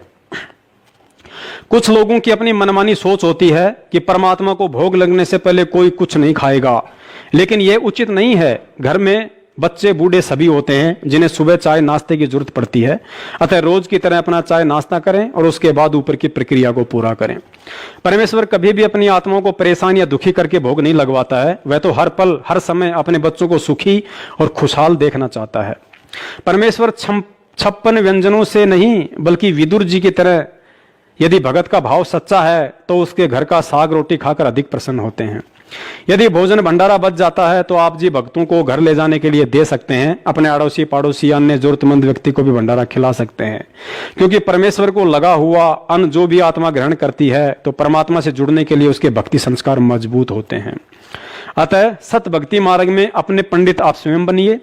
इन क्रियाओं के लिए हमें सतलोक आश्रम मैनेजमेंट कोई कोऑर्डिनेटर या किसी नामदान संचालक या किसी अन्य भगत के भरोसे नहीं रहना है। जिस प्रकार ज्योति, हवन और पाठ के लिए हम अज्ञानता में सतलोक आश्रम मैनेजमेंट के भरोसे रहकर अपनी मूर्खता का प्रमाण दे रहे थे, क्योंकि हवन के विषय में सतगुरुदेव जी ने स्पष्ट संकेत किया हुआ है कि हमने अपना हवन स्वयं ही करना है, किसी के भरोसे नहीं रहना। यदि आज भी ज्योति हवन के लिए कोई नामदान केंद्र पर पैसे जमा करवाता है तो सतगुरुदेव जी के इस सत्संग अनुसार उस भगत और उस अज्ञानी राजाओं में कोई यंत्र नहीं है जो पंडितों को बुलवाकर हवन करवाते थे। और तीसरी एक हवन की यहाँ जोत जगह है परमात्मा की अखंड हवन। हवन पुण्यात्माओं, जैसे अभी तक आपने देखा ये ऋषि लोग गेर कर लकड़ क्यों उनके के घर तक जा था, राजाओं ने पटा लिया करते, धनिया ने उन्हें कह दे अच्छा हवन करो, वहां गेर के 2-3 धड़ी लकड़ी और ठोकी दे लोटे भर घी के स्वाहा स्वाहो पाटो पकड़े। अब उसमें क्या था दोस्त, वो अच्छी बात है हवन करना, लेकिन वो तरीका प्रॉपर नहीं। न्यूकार ने आंधा न्योतर 2 बुलावे, अगर आंधे का निमंत्रण दोगे 2 आवेंगे एक की बजाय। तो कहने का भाव ये था कि वो ऋषि लोगों को हम क्यों बुलाया करते, क्योंकि हम अनपढ़ थे, उन्होंने अपना फायदा उठाया कि केवल एक ब्राह्मण ही पढ़ने का अधिकारी है, तुम अपना धंधा पीटो, जिसका जिसा काम है। परमात्मा ने ये कहा कि देखो भगवान की भक्ति प्रत्येक व्यक्ति कर सकता है और प्रत्येक ही शिक्षित होना चाहिए, ये गलत कर रखा था इन्होंने। तो अब आप सारे शिक्षित हो गए। अब मालिक ने जो खेल खेला है, ये समय इंतजार किया है कि अब अपनी प्यारी आत्माओं को अपनी महिमा में अब बताऊंगा और सारे सबका समझ में आएगी। अब आप सभी शिक्षित हो गए और सभी को मंत्र ये परमात्मा की वाणी याद होगी। छोटे छोटे बच्चा के पूरी आरती याद हो रही है भगवान की वाणी की। अब एक रुई, 1.5 ग्राम 2 ग्राम रुई लगेगी, एक जोत बना दे, खड़ी जोत लगा दी, उसमें घी डाल दिया जितनी आपकी इच्छा है, 1 कटोरा भर दे, सारा दिन जलाए। तो उसमें वो घी उसमें डाल दिया और हम अपना मंत्र वाणी सुबह नित्यनेम करें, दोपहर रमैणी करें, शाम में संध्या आरती करें, ये भगवान की वाणी भी हम बोलते रहते हैं। तो वो भी हवन हो रहा है। उस लकड़ियों वाले हवन की तुलना में ये हवन श्रेष्ठ है, क्योंकि इसमें आप एक 100 ग्राम रुई में 1 क्विंटल घी हवन कर सकते हो। उसमें उसकी जोत न जलन नहीं दे, उसमें डालने जाएगी। 100 ग्राम जोत में 1 क्विंटल घी हवन कर सकते हो आप। और लकड़ियां में 1 क्विंटल घी हवन करने के लिए कम से कम भी 20 किलो तक कम से कम लकड़ी जला देते हो। तो उन लकड़ियों के जलने से कार्बन डाइऑक्साइड अधिक होती है। उस 2 धड़ी यानी 20 किलो लकड़ी समाप्त की जलने की तुलना में एक 100 ग्राम रुई की का प्रदूषण उससे कई हजार गुना कम होगा। तो हमने ये अपनाना है। तो हम अपना हवन डेली करें हैं। अब क्या करा करते, कोई मृत्यु होगी, बुलाओ गुरुजी ने और हमारा हवन करियो 2 दिन 4 दिन। वो 2 दिन के हवन में किला टूट गया। रोज करो हवन अपना, एक जोत लगा दे, सुता उठ के हाथ पैर धो ले, नहाने का ना फुर्सत मिले, कोई जरूरी ना होती नहाना। इसमें नहाए धोए क्या भ्याज है, मन का मैल ना जाए और मीन सदा जल में रहे, धोए बास ना जाए। अंदर से अंत तक साफ हो, हाथ पैर जरूर धो ले, क्योंकि धार्मिक वस्तुओं के हाथ लगाने। और जोत ला दे, अपना मंत्र करता रहे, काम करता रहे, अपनी आरती बोल ले, जा नित्यनेम भी कर ले, रोटी पहुंच जा, नित्यनेम चलता रहे। आजकल तो आधुनिक बहुत से उपकरण हो गए हैं, वैसे भी याद हो जाते हैं कुछ दिनों में। और नहीं बैठ कर अपनी किताब लेकर वह पढ़ ले। अब हवन हो गया तो हम अपना काम आप करेंगे, जो बात बनेंगे।